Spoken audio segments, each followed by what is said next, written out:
Hello everyone. Wouldn't it be nice if you can create a visualization of the neural network architecture that you've just created to solve a business problem? If you require a box-like structure to represent your neural network, then you can already use Keras or TensorFlow to do the task. But if you want very appealing visualizations, it is here that I stumbled upon an amazing library called as ANN underscore visualizer. The only catch to the library is there hasn't been any development post TensorFlow 1 series. So that is why for this demo purpose, I am showing you the power of this library using TensorFlow 1. Currently, TensorFlow does not work on 1.x series. It has upgraded to the 2 series. So that is where I'll have to downgrade TensorFlow from 2 point something to 1.x. So that is achieved by typing in this command that is given in the first cell. So let me run this cell. Now that I have downgraded my TensorFlow to 1 series, let me go forward and import the necessary modules that are there. Before you even jump on to visualize the neural network from the ANN underscore visualizer library, you'll have to first install it. So the way you do that is your normal pip install. So let me run this cell. Now that the installation is complete, let's move forward and import the other necessary modules that are required. So I'll require the ANN underscore viz function from the ANN underscore visualizer dot visualize library, as well as I'll also require graph viz for rendering the visualizations. So let me run this cell. Now the next thing that I have to do is create the neural network. And as we all know, the building blocks of a neural network in Keras is dense layer as well as the sequential model that is there. The catch, however, is if you are still referring to the 2.0 documentation, then the library would have changed considerably. So essentially, if I want to make this run in TensorFlow 1.x series that I've just showed you, then this is how you have to import the sequential and dense functions. So let me run this cell. It is the XOR network that I want to generate. So let me run this cell. Now that the training data and the training labels are in place, let's move forward and create the overall structure of the neural network. The first thing that I do is I create an instance of the sequential class and save it into a variable called as model.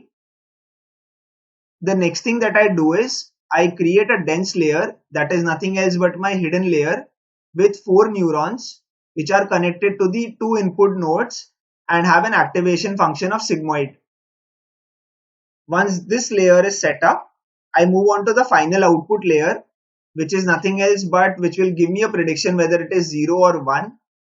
Here I'm using the sigmoid activation function given it is a binary classification problem.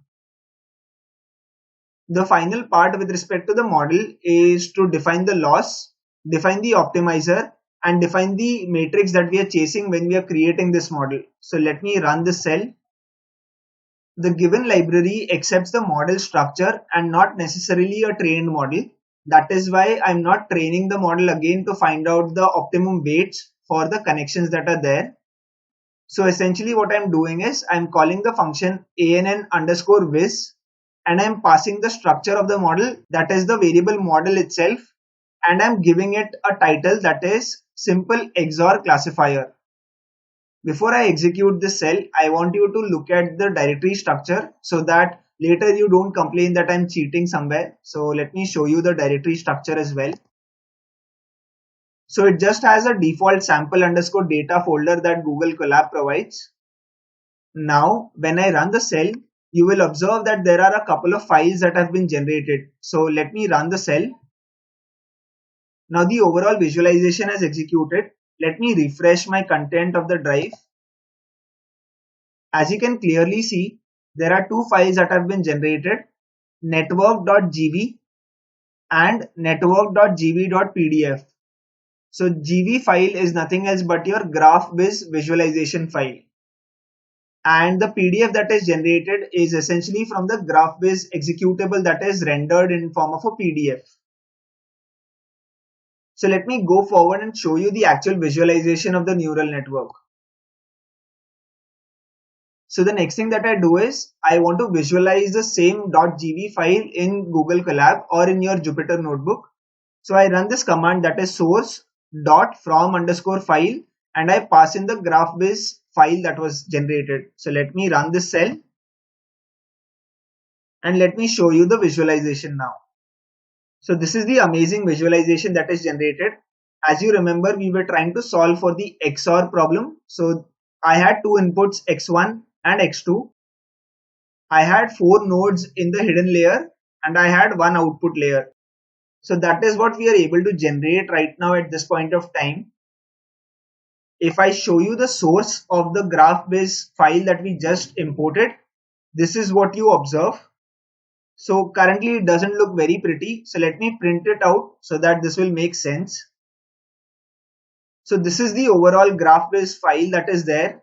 It defines every piece of input that is required to generate the final output that you're seeing on screen. If I have to talk about this input layer and what 1/3 means. So ideally 1 is this node. Node 2 is this. This is 3, 4, 5, 6. So essentially it's drawing connections between 1 and 3, 1 and 4, 1 and 5, 1 and 6. You won't find a connection between 1 and 2. So let me go down and show you the output again. So you have a connection between 1 and 3, 1 and 4, 1 and 5 and 1 and 6. There is nowhere a connection between 1 and 2. So that is how the overall structure of the neural network is laid out. Given that there is very little development that is happening currently in this library, what you can also go forward and do is you can train your neural network that I stopped at this stage. So if you remember, I didn't train the network here. So essentially after training the network, what you can also do is you can catch hold of the model weights and then you can update this library output itself and you can have weights shown in this connections itself. So in the side wherein you have 1,3 and 1,4 weights which are generated, what you can do is you can also append the actual weight values after you have trained the network. So essentially it is a bit of a hard work that you'll have to do in order to get like weights populated along with the edges that are connecting two nodes. But essentially it would kind of ease out a lot of processes in terms of visualizing a neural network as well. If you're wondering how you can get the weights of a neural network, let me create a cell and show that to you as well. So let me say model.get underscore weights, and you will have all the values of the trainable parameters which are there. So these 8 values are nothing else but your connections between your input layer and the first hidden layer. These values are your bias terms. These values are nothing else but your connection weights between your hidden layer and the output layer. And this value is basically your bias term. And these values are generated at initialization. What you can do after training is you can catch hold of the final values of the weights and bias, and you can append the values here in this structure to have a final output like this with weights populated along the edges of the nodes which are connecting each other. So this is a small walkthrough video that I had in mind wherein you can create models in TensorFlow or Keras and then create amazing visualizations out of it. I hope you found this video informative. If you do like the content that I post on my channel, it would be really helpful if you can press the subscribe button and also press the bell icon to be notified for amazing data science and machine learning videos. Thank you so much for watching the video.